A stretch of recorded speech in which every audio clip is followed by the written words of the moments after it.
يا أيها الذين آمنوا اتقوا الله ولتنظر نفس ما قدمت لغد واتقوا الله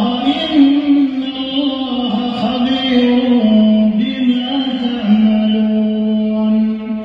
ولا تكونوا كالذين نسوا الله فأنساهم أنفسهم